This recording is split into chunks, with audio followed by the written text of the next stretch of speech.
আল্লাহ সুবহানাহু ওয়া তাআলা কুরআনুল কারীমের মধ্যে আমাদেরকে জাহান্নামীদের কথা বলছেন, আর তিনি কিছু নিশানি আমাদেরকে বলছেন।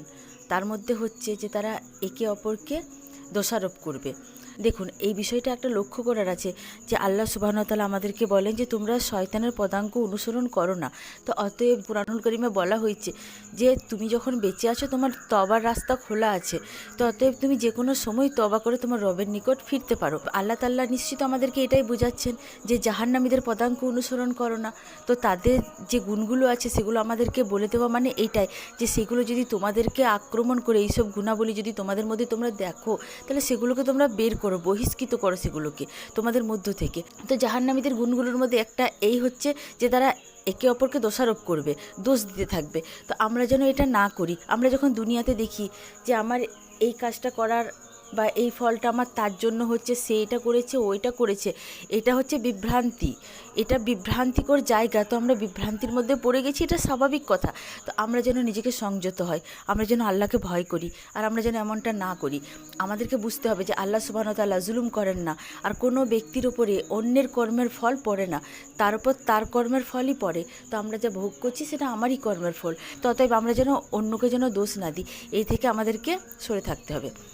আর একটা কথা আল্লাহ সুবহানাহু ওয়া তাআলা বলেন যে তাদের মধ্যে যারা পৃথিবীতে যারা প্রভাবশালী মনে হতো, তাদের কাছে তারা যারা দুর্বল বলে মনে হতো, তারা বলবে তোমরা কি আমাদের কোনো সাহায্য করবে?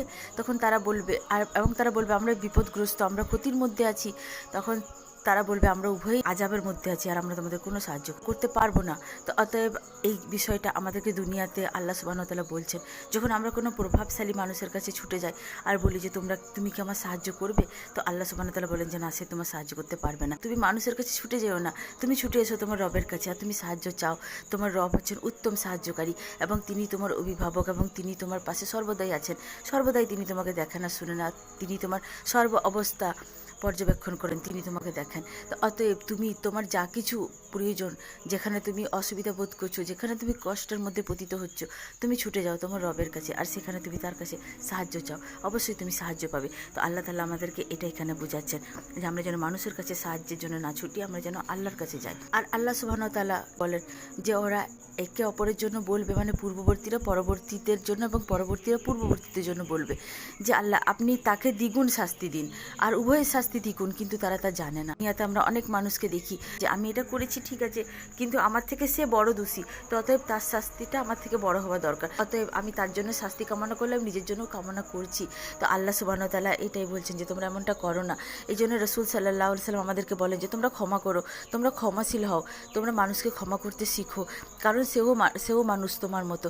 আর রাসূল সাল্লাল্লাহু আলাইহি ওয়াসাল্লাম আমাদের বলেন যে কুল্লু বানি আদমা খাতাউন, মানে প্রত্যেক আদম সন্তানই গুনাহগার। তো অতএব আমরা গুনাহ করতে পারি, সেও গুনাহ করতে পারে, আমিও গুনাহ করতে পারি। তো আমি তার জন্য যেন শাস্তি কামনা না করি, আমি আল্লাহর জন্য যেন তাকে ক্ষমা করি, আর নিজের জন্য আল্লাহর কাছ থেকে ক্ষমা প্রার্থনা করি। তো আল্লাহ সুবহানাহু ওয়া তাআলা আমাদেরকে বলে দিচ্ছেন যে তোমরা তাদের গুণাবলীকে ধারণ করো না, যেভাবে তোমরা শয়তানের পদাঙ্ক অনুসরণ করো না, সেভাবে তোমরা জাহান্নামীদের কথাবার্তারও অনুসরণ করো না।